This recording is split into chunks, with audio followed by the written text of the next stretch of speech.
Hello guys, मेरा नाम है सैम और इस वीडियो में हम सोल लैंड नोवेल के आगे के सीन को जानेंगे। हमारी पिछली वीडियो में तांगसेंग के 9 ट्रायल के सेकेंड टेस्ट में स्काई ब्लू बुल पाइथन की सोल बोन को गॉड लेवल पे इवॉल्व किया गया था, जिससे वो सोल बोन एक गोल्डन ड्रैगन में बदल गया था।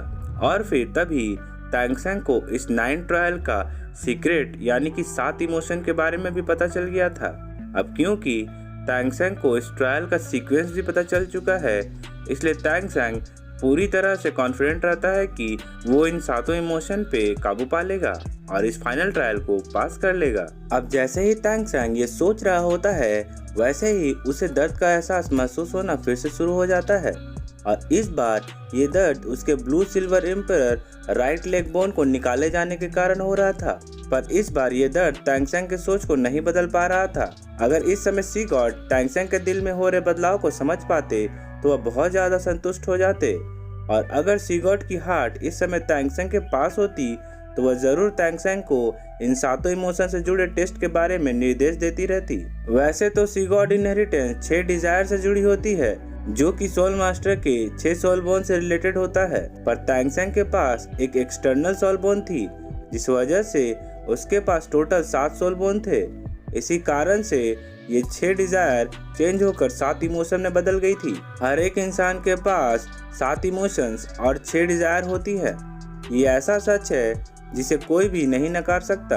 अब जबकि तांगसेंग बिना सी गॉड हार्ट के इस ट्रायल में भाग ले चुका है, तो उसकी डिफिकल्टी लेवल को और ज़्यादा बढ़ा दिया गया था, ताकि तांगसेंग इस ट्रायल को आसानी से पास ना कर पाए। पर क्योंकि तांगसेंग की सी गॉड एफिनिटी पहले से ही 115% तक पहुंच चुकी थी, इसी वजह से तांगसेंग ने किसी को भी निराश नहीं किया। और जैसे ही थर्ड टेस्ट शुरू हुई तो सोल बोन निकाले जाने की प्रोसेस अचानक स्मूथ हो गई। तांगसेंग के इस ट्रायल का थर्ड टेस्ट दुख की भावना से रिलेटेड था। अब जैसे ही तांगसेंग की blue silver emperor right leg sole bone को निकाला गया, वैसे ही एक भ्रम पैदा करने वाला दृश्य सामने आया। इस दृश्य में दिखाया जा रहा था कि कैसे तांगसेंग की माँ यायेन ने तांगहाओ को बचाने के लिए खुद को सैक्रिफाइस करने का फैसला लिया था। अगर तांगसेंग चाहता तो इस भ्रम को वो अपनी एक उंगली के इशारे से तोड़ सकता था और अपनी माँ को आसानी से बचा सकता था। और उसे पता था कि दुख के बादलों में खो जाना कितना आसान काम है। और क्योंकि तांगसेंग ने अपने पिछले दोनों ट्रायल्स को अच्छी तरह से एक्सपीरियंस किया था, इसलिए उसने अपने दिमाग को पूरी तरह काबू में रखा। इस भ्रम में चाहे जो कुछ भी हो रहा हो, वो उस पर गौर नहीं कर रहा था।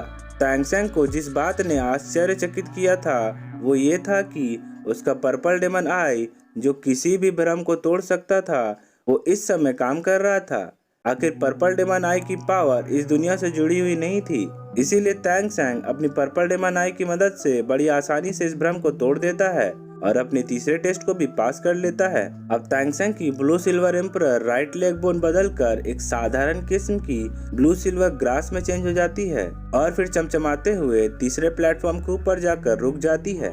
इसके बाद ये प्लेटफॉर्म आगे बढ़ जाता है। अब तांगसेंग का चौथा टेस्ट भी स्टार्ट हो गया था और अब चौथा प्लेटफॉर्म भी उसके पास आकर रुक जाता है। इसके बाद तांगसेंग के इवेल और का लेफ्ट लेग बोन को निकाला जाता है। इस बार का भ्रम सावू से रिलेटेड होता है, जिसमें सावू खुद को तांगसेंग के लिए सेक्रीफाइस कर देती है और अब सावू की आत्मा गायब होने लगती है, जिसे देखकर तांगसेंग के मन में डर की भावना बढ़ने लगती है।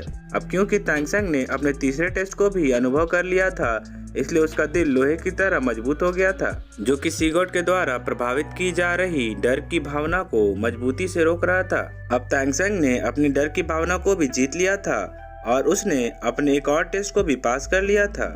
इसके बाद इवेल और का लेफ्ट लेग बोन बदलकर एक बहुत बड़े और का फिगर में चेंज हो जाता है और फिर ये सोल बोन फिर से छोटी होकर अपने चौथे प्लेटफॉर्म पर आ गिरती है। अब ये चौथा प्लेटफॉर्म भी आगे बढ़ जाता है। तांगसेंग ने सी गॉड के 9 ट्रायल के 8 टेस्ट में से पहले के 4 टेस्ट को पास कर लिया था, पर अब वो जैसे ही अपने चौथे टेस्ट को पास कर लेता है तो उसकी बॉडी में तुरंत ही बदलाव होना शुरू हो जाता है। मूल रूप से उसकी हड्डियां पूरी तरह सोने की तरह सुनहरी होने लगती है। अब मांसपेशियां और नसों में भी धीरे धीरे सुनहरी धारा बहने लगती है और उसकी बॉडी को पूरी तरह से सुनहरा रूप देने लगती है। अब इस समय सी गॉड की पावर भी तांगसेंग के दिमाग को प्रभावित करने लगती है, जिसकी वजह से तांगसेंग का पूरा शरीर रूपांतरित होने लगता है। साथ ही साथ सीगॉट की डिविनिटी भी बूंद बूंद करके उसके शरीर में घुलने लगती है। इस तरह से अचानक अपने शरीर में बदलाव होता देखकर तैंग सेंग सोचने लगता है कि उसकी बॉडी के 3 सोल बोन को अभी भी नहीं निकाला गया है, और तैंग सेंग ये जानता था कि उसके ये तीनों सोल बोन सबसे ज्यादा अहम है। अब वो समझ जाता है कि उसके आगे की चारों टेस्ट बहुत ही ज्यादा कठिन होने वाली है। अगर फिलहाल के लिए सीगॉट की ट्राइडेंट को साइड में रखा जाए, जो कि उसे आखिर में ठीक करना है, तो बाकी के तीनों भावनाओं को जीत पाना उसके लिए कठिन होने वाला था।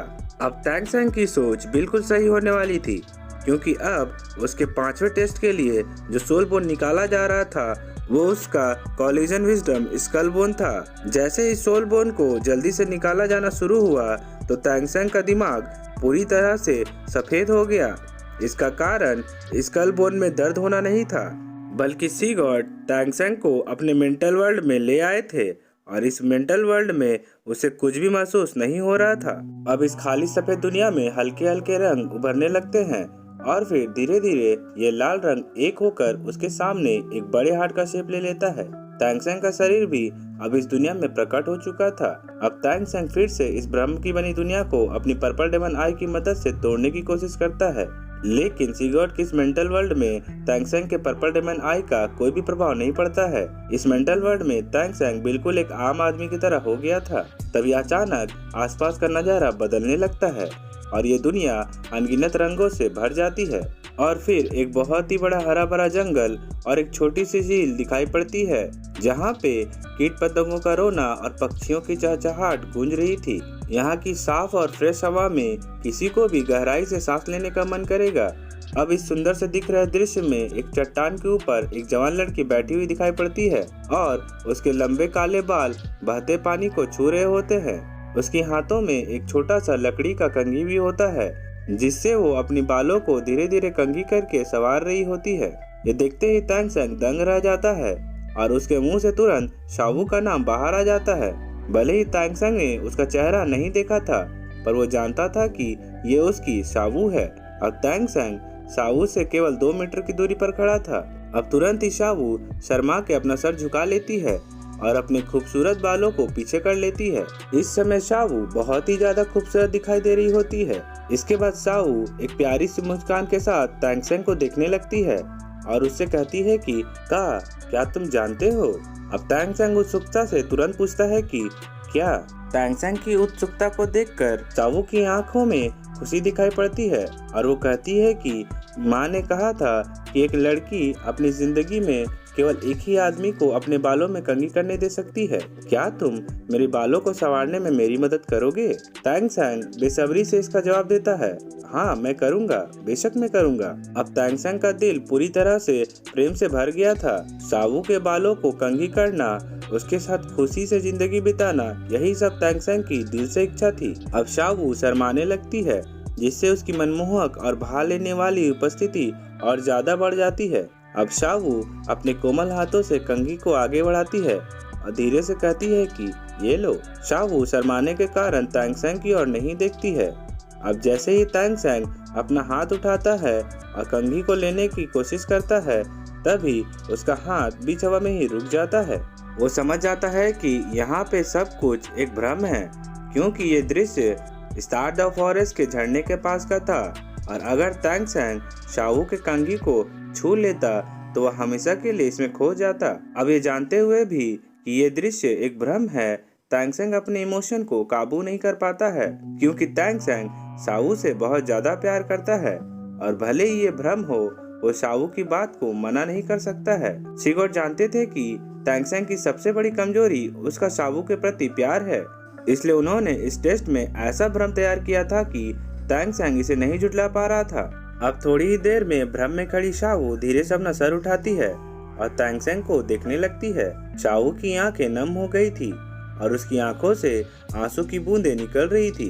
वो अभी भी अपने कंघी को तैंग सेंग की ओर बढ़ाई हुई थी। अब फिर वो दबी हुई और कांपती हुई आवाज में तैंग सेंग से कहती है कि क्या तुम मेरे बालों को कंघी नहीं करना चाहते? शावू को उदास होता देख तैंग सेंग अपने इमोशन को नहीं रोक पाता है और फिर तुरंत कहता है कि ऐसा नहीं है, मैं करता हूँ, मैं करना चाहता हूँ।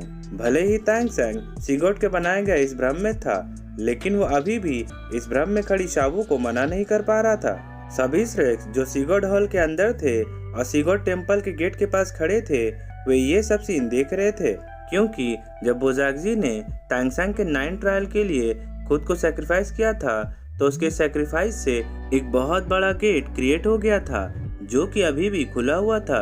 और इस गेट के पास खड़े होकर सभी श्रेक्स तांगसेंग के 9 ट्रायल को देख रहे थे। सभी सोच रहे थे कि तांगसेंग अपने चारों टेस्ट की तरह इस टेस्ट को भी पास कर लेगा, पर जैसे ही तांगसेंग इस भ्रम में शावू को मना नहीं कर पाया तो ये देखकर सभी श्रेक्स बेवकूफों की तरह तांगसेंग को देखने लगते हैं। बस बाहर खड़ी शावू ही तांगसेंग के दिल की फीलिंग्स को समझ पा रही थी। अब तांगसेंग को खतरे में देखकर शावू पूरा जोर लगाकर चिल्लाते हुए कहती है कि मैं वो नहीं हूँ। शावू की आवाज पूरे सीगोड हॉल में लगातार गूंज रही थी, पर सभी ये बात जानते थे कि तांगसेंग जिस मेंटल वर्ल्ड में है वहाँ तक शावू की आवाज नहीं जा सकती है। शावू को इस तरह चिंता करते हुए देखकर सभी श्रेक्स समझ जाते हैं कि अगर तांगसेंग सीगोड के इनहेरिटेंस को पास नहीं कर पाया तो वह खत्म हो जाएगा। अब जैसे ही सभी ने सोचा कि तांगसेंग अब नहीं बचेगा, तभी उस भ्रम में अचानक अगले ही पल तांगसेंग रुक जाता है और अपना सर झुकाकर अपनी राइट हैंड की ओर देखने लगता है। तांगसेंग की आंखों में शावू के लिए प्यार कम नहीं हुआ था, बल्कि उसका ध्यान कहीं और केंद्रित हो गया था, क्योंकि तांगसेंग ने असली शावू की आवाज सुन ली थी। भले ही तांगसेंग को उसके दिल के अंदर से बहुत ही हल्की सी फुसफुसाहट सुनाई पड़ी थी, पर वो 3 शब्द मैं वो नहीं, इतना ही बहुत काफी था कि तांगसेंग इस भ्रम से बाहर निकल पाए। अब जैसे ही तांगसेंग ये कहता है कि वो मेरी शावू नहीं है और मैं उसकी नहीं बल्कि अपनी असली शावू के बालों को कंघी करूंगा, तभी बूम, पूरा भ्रम एक धमाके के साथ टूटकर खत्म हो जाता है। जैसे ही तांगसेंग इस भ्रम के टूटने के बाद सीगोड इनहेरिटेंस की सुनहरी दुनिया में वापस पहुंचता है तो उसे उसका गोल्डन ब्लू स्कल बोन दिखाई पड़ता है, जिसमें से बिल्कुल सीगोड हार्ट की तरह रोशनी निकल रही थी। अब ये स्कल बोन अपने 5वें प्लेटफॉर्म पे वापस चला जाता है और फिर आगे बढ़ने लगता है। अब तांगसेंग ये सोचने लगता है कि कैसे शावू की आवाज उस तक पहुंच पाई। वास्तव में ये आवाज तांगसेंग के पास टेलीपैथी के माध्यम से पहुंच पाई थी। आमतौर पर यह टेलीपैथिक कनेक्शन जुड़वा लोगों के बीच या फिर पुराने कपल्स या परिवार के लोगों के बीच में ही हो पाना संभव होता है, लेकिन क्योंकि शावू ने पहले खुद को तांगसेंग के लिए सैक्रिफाइस कर दिया था और अपनी सोल रिंग और सोल बोन को उसे दे दिया था और बहुत सालों तक उसकी सोल तांगसेंग के बॉडी के अंदर में ही थी, लेकिन इसके बाद जब तांगसेंग ने शावू को उसकी सोल रिंग और सोल बोन को वापस किया तो दोनों की सोल के बीच में एक मजबूत कनेक्शन बन गया। इसी वजह से जब शावू तांगसेंग को खतरे में देखकर आवाज लगाती है तो ये आवाज टेलीपैथिक ब्रिज के जरिए तांगसेंग तक पहुंच जाती है और फिर यहीं पे ये एपिसोड खत्म हो जाता है। सो गाइस, अगर आपको ये नोवेल अच्छी लगी हो तो एक लाइक तो करना बनता है, और अगर आप एक नए एनाम लवर है तो मेरे चैनल को जरूर सब्सक्राइब कर ले, क्योंकि मैं ऐसे ही वीडियो लाता रहता हूँ। तो मैं मिलता हूँ नेक्स्ट वीडियो के साथ, तब तक के लिए take care and good day.